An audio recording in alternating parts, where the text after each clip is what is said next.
ಬೆಟ್ಟದಿಂದ ಆ ಕಡೆ ಬೆಟ್ಟಕ್ಕೆ ಹೋಗ್ತಾ ಇದ್ದೀರಿ. ಇದು ಕೈಲಾಸಗಿರಿ ಬೆಟ್ಟದಿಂದ ಸ್ವಲ್ಪ ಮುಂದೆ ಬಂದ್ರೆ ಆಂಜನೇಯ ಟೆಂಪಲ್, ಈ ಬೆಟ್ಟದಿಂದ ಇನ್ನೊಂದು ಬೆಟ್ಟಿಗೆ. ಎಷ್ಟು ಮಿರಾಕಲ್ ಇದೆ ಅಂದ್ರೆ ನೀವು ಒಂದು ಮಿರಾಕಲ್ ಪ್ಲೇಸ್ ಕರ್ಕೊಂಡು ಹೋಗ್ತಾ ಇದೀನಿ ನಿಮ್ನ. ಕೆಲವರು ನೋಡಿರ್ತಾರೆ ಆದ್ರೆ ಇನ್ ಕೆಲವರು ನೋಡಿರಲ್ಲ. ಎಂತ ಪ್ಲೇಸ್ ಅಂದ್ರೆ ಬೆಟ್ಟದಿಂದ ಬೆಟ್ಟಕ್ಕೆ ಹೋಗೋದು ತುಂಬಾ ರೇರ್.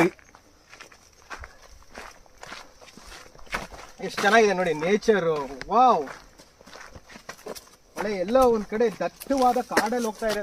ರಾತ್ರಿ ಹೊತ್ತು ಬರೋಕೆ ಆಗಲ್ಲ ನಿಮ್ ಕೈಯಲ್ಲಿ, ಅಷ್ಟು ಕಡಾಳವಾಗಿರುತ್ತೆ ಕತ್ಲೆ. ನನಗಂತೂ ತುಂಬಾ ಇಷ್ಟ. ಒಂದ್ಸಲಿ ಬಂದಿದ್ದೀನಿ ನಮ್ಮ ಅಣ್ಣನ ಜೊತೆ. ಈಗ ನನ್ನ ಅರುಣ್ ನನ್ನ ಫ್ರೆಂಡ್ ಕರ್ಕೊಂಡ್ ಬಂದಿದ್ದೀನಿ. ಅವನಿಗೆ ಹೊಸ ಎಕ್ಸ್ಪೀರಿಯನ್ಸ್ ಆಗ್ತದೆ. ಇಂಥ ಜಾಗ ಇಷ್ಟ ಹತ್ರದಲ್ಲಿ 100 ಕಿಲೋಮೀಟರ್ ಒಳಗಡೆ ಇಂಥ ಜಾಗ ಇರುತ್ತಾ ಅಂತ ಅವನಿಗೂ ಗೊತ್ತಿರಲಿಲ್ಲ, ನನಗೂ ಗೊತ್ತಿರಲಿಲ್ಲ. ಆಮೇಲೆ ನನಗೆ ಗೊತ್ತಾಯ್ತು. ಆದ್ರೆ ಏನೇ ಹೇಳಿ ಪ್ಲೇಸ್ ಅಂತೂ ಮೈಂಡ್ ಬ್ಲೋಯಿಂಗ್. ಎಷ್ಟು ಚೆನ್ನಾಗಿದೆ ನೋಡಿ ಇಂಥ ಕಡೆ.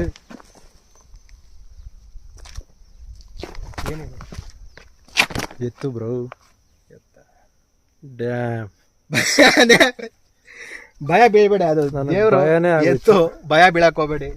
ಅದ್ ಪಾಡಕ್ ಅದು ಹುಲ್ ತಿನ್ಕೊಂಡು ಹೋಗುತ್ತೆ. ಅದ್ ಪಾಡಕ್ ಅದು ದೇವ್ರ ತರ ಬರೋಕ್ಕಿಂತ ಮುಂಚೆ ನಮಗೂ ಡಿಸ್ಟೆನ್ಸ್ ಇರುತ್ತೆ, ಅವ್ರಿಗೂ ಡಿಸ್ಟೆನ್ಸ್ ಇರುತ್ತೆ. ನೋಡಿ ಅವ್ರ ಪಾಡಕ್ ಅವ್ರು ಹೋಗ್ತಾ ಇದ್ದಾರೆ ಕಾಡು ಒಳಗಡೆ. ಇಂಥದ್ದು ಅದ್ಭುತ.